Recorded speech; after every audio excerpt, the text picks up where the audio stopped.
Hello guys, so we are the fifth group in charge of talking about from violins to videos, which is all about how we went from examining violins to making radios and televisions.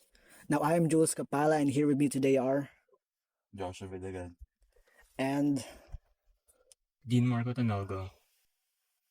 now we're on our way to Panad Park and Stadium where we'll talk about how we went from examining violin strings to making the electrical appliances that we know today.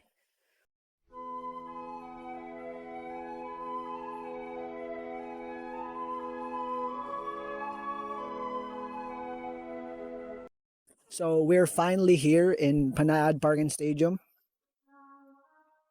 But let's go back to what we were talking about. Now, for us to be able to understand all of it, let's go back to the very beginning. Now, math or mathematics was conventionally divided into two categories. The first one being pure mathematics, which talks about theories and laws about math for its own sake, while the other was applied mathematics, which uses these theories to utilize them in, our real life scenarios and our real life uses. We started to focus more on applied mathematics because, obviously as humans, we want mathematics to be practical. We want it to help us in our everyday lives. From violins to video, talks about how pure mathematics and applied mathematics come together to create the inventions that we have today, such as television and how we read ocean waves. Now, it all started with how a simple violin string vibrates. Wait, let's try and find an example of like a violin string. Now, when a string vibrates or when a string is plucked, it creates vibrations that move back and forth. Now, these vibrations move back and forth because of something called a tension. And when a tension is made and the string vibrates back and forth, it in turn creates what we call musical tones. The Greeks discovered that these musical tones depended on their frequency. And they also had nodes, which were parts of the string that the musicians would often pinch in order to create a different musical tone.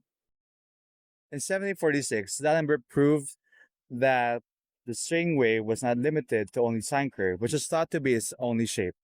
And Euler responded with the wave equation, which explained how the wave string traveled using leftward and rightward traveling waves.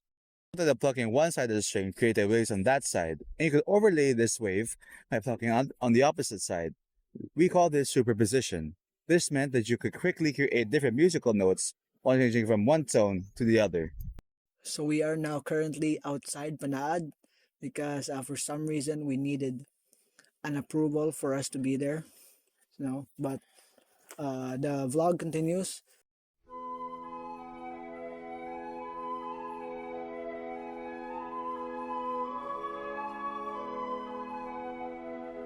So we're now on our way to Dean's house because Joshua has to go because he has a class.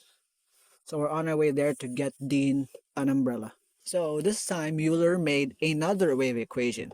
But this time the wave equation analyzed how a drum head's vibrations depended on where you strike it and how you strike it. Now, over time, the wave equation could actually be seen everywhere. It was used in water dynamics to understand how waves work. It even explained how a sound vibrates through the air. And even in the now widely used and, the concept that is used to be able to make the electrical appliances that we use now, which is our next topic, electromagnetism. The relevance of electromagnetism can be marked by a lot of key discoveries. The first is when William Gilbert first described the Earth and that the opposite charges actually do attract each other. And then the second was with Benjamin Franklin when he proved that lightning was a form of electricity by flying a kite out on a storm. And it was Michael Faraday where electromagnetism really unified itself because in the past, electricity and magnetism were two distinct concepts.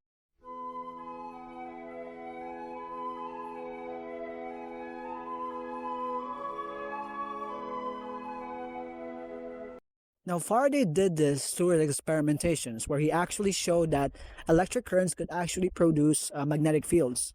Although he wasn't a mathematician, His work, named Lines of Force, actually laid the groundwork for John Clerk Maxwell, who translated Faraday's work into four differential equations that described electromagnetic fields. This theory was pushed on because people had become skeptical, though this theory is proven right when Heinrich Hertz had detected and generated radio waves. This was also confirmed by Guglielmo Marconi, who then also transmitted the first wireless signal, which paved the way for modern communication technology. Each mathematical discovery of ours builds upon the previous ones, and it just shows how much mathematics revolves around our lives today.